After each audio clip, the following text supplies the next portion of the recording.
Greetings, Capricorn and Capricorn rising. This is your Western forecast for July 2024. There are two main themes. Your seventh house of partnerships and marriage, the eighth house of joint ventures, business negotiations, your maybe some financial settlements. And with the seventh to the eighth, you could be forming a business partnership. The seventh of marriage and partnerships is because the sun, the first 3 weeks of every July, is in Cancer, which is opposite Capricorn, and the opposite always deals with the other, whether it's a close friendship, partnerships, marriage, or business contract partnerships. It's only there for the first 3 weeks, but on July the 5th, is the new moon in Cancer, which sets your intention on partnerships, relationships, because it's in Cancer, but it's in harmony with Saturn, the ruling planet for Capricorn. And when Saturn is in harmony, it's stabilizing, it's grounding, it's more permanent. So this is really good for all kinds of partnerships, contract negotiations. The point is, this new moon carries that seventh house of partnerships and marriage to the next new moon, the first week of August.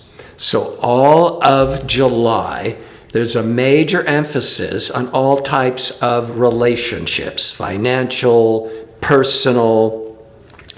The other is the eighth house, because discerning business savvy Mercury, negotiating Mercury, will be in fiery Leo from July the 2nd to July the 25th. And Leo is 8 signs past Capricorn. The 8th house has a lot to do with joint ventures and finance and banking and settlements. Mercury is all that, negotiations. So your mind is really fixated on a lot of these financial negotiations. Venus, what you value, what you appreciate, it's very cooperative. Venus will be in Leo from July the 11th till August the 4th in that 8th house. The Venus is compelling you to seek out a more win-win situation when negotiating contracts. And with Mercury, with Venus, Mercury is all that negotiating, and Mercury is more that diplomatic, cooperative, friendly energies to all of the business negotiations. The sun leaves Cancer and goes into Leo on July the 21st for 4 weeks, about August the 23rd. So all that 8th house of Mercury and Venus, the sun really brings into so much more sharp attention on July the 21st for 4 weeks. Now, before I go further, and the 8th house has so much to do with financial gifts and inheritance and settlements and grants and loans, but it's also the sector of intimacy.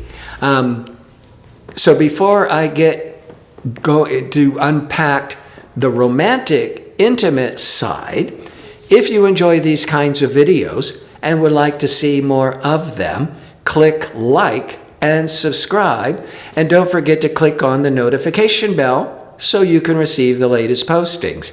And if you go into the description box underneath the video, you'll find direct links to book an astrology reading or to sign up for my 2-question offer. All right, intimacy, sensuality, Venus, that planet of love and desire. When Venus transits the 8th house once a year, there's more of a desire for a deeper, intimate connection. could also just be making you really stimulating your libido with that Venus in the 8th house. Now, romance, keeping that theme. Mars, physical, aggressive, assertive Mars, is a 2-year cycle. It went into Taurus the beginning of June until July the 20th. So these first 20 days, a physical, assertive Mars in Taurus. Taurus is 5 signs past Capricorn. Taurus is an earth sign, Capricorn's an earth sign, so it's very compatible, it all flows very easily. And Mars in Taurus in the 5th, because it's 5 signs past Capricorn, the 5th is the sector of romance, love affairs, parties. So it's also where there might be sports activities, recreational activities. The 5th house is about children, bringing your inner child out to play, but could be stimulating a lot of romantic desires, or you might be discussing and talking, or let's get back to a really important transit in Taurus on July the 15th. Fortunately, it's very explosive, exciting breakthrough energies. Fortunately, in Centaurus, positive for Capricorn. Mars is that fiery, impatient, assertive energy, and once every 2 years, it crosses Uranus. Mars-Uranus can be very explosive, very revolutionary.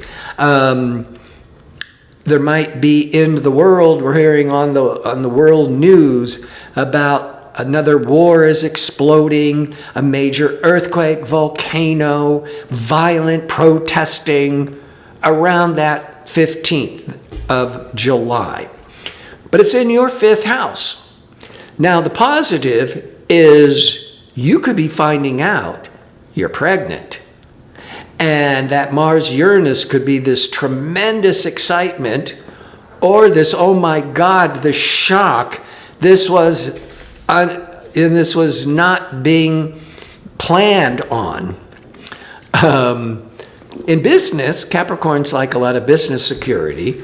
The 5th house can have a lot to do with investments and the stock market. And with Mars-Uranus, you may be feeling a sudden rush to jump in or jump out. But just calm yourself down with that Mars-Uranus. Now, the new moon on the 5th, on July the 5th, is spotlighting relationships. 2 weeks later is the full moon on July the 21st. The full moon reveals what's working and not working with the new moon in your 7th of partnerships and contracts and marriage. This full moon is in Capricorn. It's actually the last degree of Capricorn. Nonetheless, it's in Capricorn. And for Capricorn suns, Capricorn rising, this full moon in your sign could bring a real spotlight on you, more leadership, more confidence, more visibility. This full moon at the last degree of Capricorn will be very favorable with Neptune at the last degree of Pisces. Neptune in Pisces with the full moon can be very idealistic, very creative, very inspiring.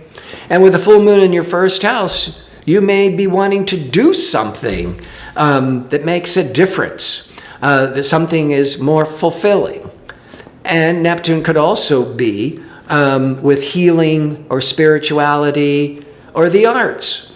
And that could all suddenly awaken because of the full moon on the 21st, but also because decision-making, discerning Mercury, like 4 times a year, will be squaring or hard angle to rebellious, unpredictable Uranus, also on the 21st.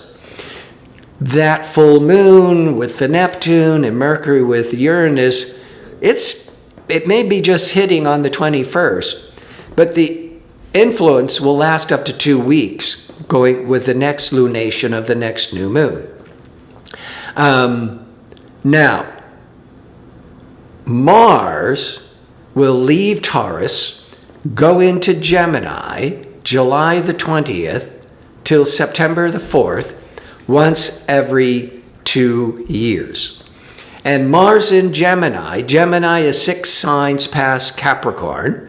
Mars is this rushing in, it's aggressive, it's initiating action. The 6th house could be work related or healthcare related. Usually when Mars moves through the 6th house, you have to be careful about not getting enough sleep, a lot of anxiousness to the body, or even having accidents. Or there could be some cosmetic treatments or surgery, because Mars can represent surgery and cutting in the 6th house of the body. But the 6th house is your job and your job task. And with Mars, you could be really busy and maybe taking a lot of risk and chances. That Mars can be a bit ego-oriented, but this Mars is going to be great for most people around the world. So the best of ambitious, aggressive Mars, highlighting your 6th house of work, quitting your job, starting a new business, doing a lot more exercising with the Mars. But this Mars for everybody is going to be so much more beneficial, because lucky, expansive, prosperous Jupiter moved into Gemini at the end of May 2024, once every 12 years. And it's there for 1 year until May of 2024. So Mars is all that aggressive, work-driven, goal-oriented Mars in your 6th house of work or starting a new business. And the Jupiter brings a lot of wisdom, protection, and luck and opportunities. And with that Mars-Jupiter, which is going to be so fortunate for work projects starting on July the 20th, it's on July the 21st is the full moon in your 1st house. And that could be the spotlight's being put on you, or you're making these announcements to your friends and to the world. You're moving into this new direction. And on the 21st, with Mercury aspecting Uranus, it might be all very sudden to you, maybe very sudden to your friends and family. And with Mercury Uranus, it could also be where you're like shot out of a cannon with all these ideas and busyness, and you're off and rocking and rolling. So summarizing the 2 big themes, that 7th house could be involving marriage, but there's a lot going on because of the 8th house and the Mars-Jupiter in the 6th. The 6th is work. The 8th house is business partnerships and contracts. So I think some of you are wanting to start a business partnership, unless you're being offered a business contract. And the Mars-Jupiter will be that, all right, you've got the offer, maybe you've got even some upfront money, but now you've got to do the work. But with Mars, you're going to, in the 6th house, you're going to be feeling very ambitious and aggressive, and the Jupiter is going to help you feel really expansive and lucky. I want to thank you for watching. If you like information on how to book an astrology reading or to sign up for my 2-question offer, visit my website at gardino.co. That's .co. Until next time, be safe and well.